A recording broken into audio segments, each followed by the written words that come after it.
তিন ফরম্যাটে বাংলাদেশের কি তিনজন অধিনায়কের পক্ষে আপনি, নাকি একজন অধিনায়কত্ব করলে বাংলাদেশ ক্রিকেটটা ভালো হয়? কারণ এত ইন্টারন্যাশনাল ম্যাচ, এত খেলা হচ্ছে। আমার মনে হয় যে আমাদের কালচারাল কারণে এবং দলটাকে একটা জায়গায় রাখার জন্য খুব সম্ভবত একজন অধিনায়ক বোধহয় ভালো, কিন্তু একজন অধিনায়কের উপরে চাপ অনেক বেশি হয়। সে কারণে হয়তো যেটা হতে পারে যে হোয়াইট বলের জন্য একজন, রেড বলের জন্য একজন, সেরকম হতে পারে।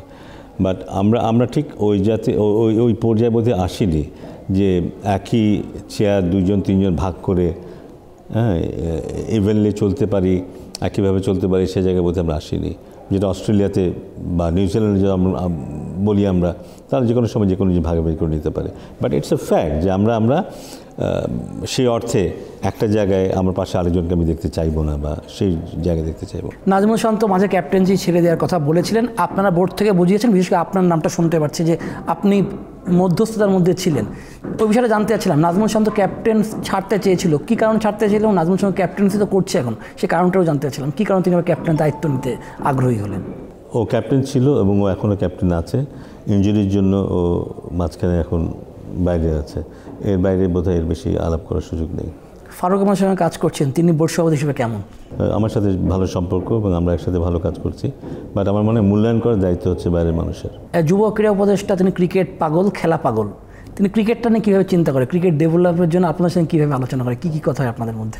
না, অবশ্যই, মানে সবাই তো ক্রিকেটের ব্যাপারে আগ্রহটা অন্যরকমের, এবং আমাদের মাননীয় অ্যাডভাইজারের বাইরে নন। সব খেলোয়াড়দের সম্পর্কে ধারণা আছে পরিষ্কার, কি আর কি অবস্থা, কার ডাটা কি, স্ট্যাটিস্টিক্স কী, কে কেমন খেলে। যদিও আগের মতো মতামত এখন দিতে পারেন না, একসময় যখন এই দায়িত্বে ছিলেন না তখন অবশ্যই নিজের মতো করে মতামত দিতে পারতেন, এখন সেভাবে দিতে পারেন না।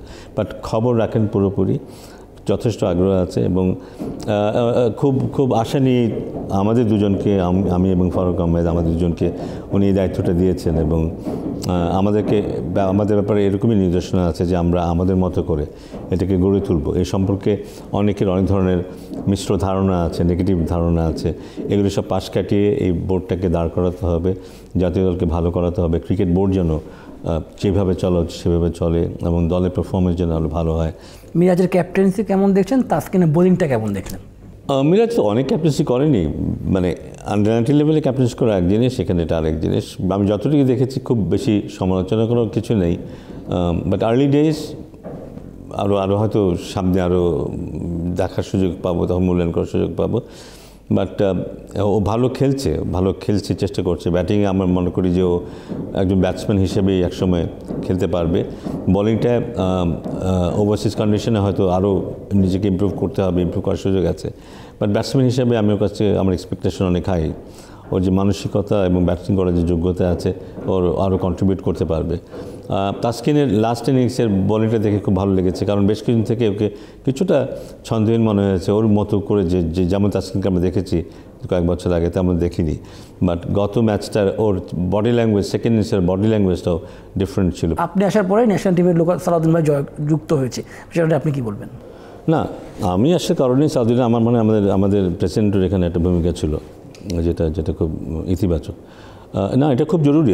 আমরা কিন্তু খুঁজছি যে জাতীয় দলে যারা রিটায়ারমেন্টের পর্যায়ে চলে আসছে, যারা অনেকদিন ধরে খেলছে, তাদের মধ্যে বিভিন্নজন বিভিন্নভাবে কন্ট্রিবিউট করতে পারে। কেউ হয়তো কোচ হিসেবে, কেউ সিলেক্টর হিসেবে, কেউ অর্গানাইজার হিসেবে, সো বিভিন্ন রোল প্লে করার সুযোগ আছে। কিন্তু কে কী করতে পারবে সেই জিনিসটা নিয়ে আমরা চিন্তাভাবনা করছি, এবং কাকে কোন জায়গাটায় আমরা আস্তে আস্তে তৈরি করার প্রসেসটাও আমাদেরকে মেনটেন করতে হবে। যে এমন না যে জাতীয় দলে খেলে এসেছি, আমি জানুন খেলোয়াড় ছিলাম, এখন আমি কোচ বানিয়ে দিলাম, ব্যাপারটা তা হবে না। কিন্তু তাকে একটা প্রসেসের মধ্যে যেতে হবে। তো সেই চিন্তাভাবনা আছে। আমরা কিছু খেলোয়াড়কে টার্গেট করেছি, যাদেরকে ভবিষ্যতে আমরা হয়তো বিভিন্ন পর্যায়ে বিভিন্ন জায়গায় দেখতে পাবো, আমাদের সাথে তারাও সংযুক্ত হবে।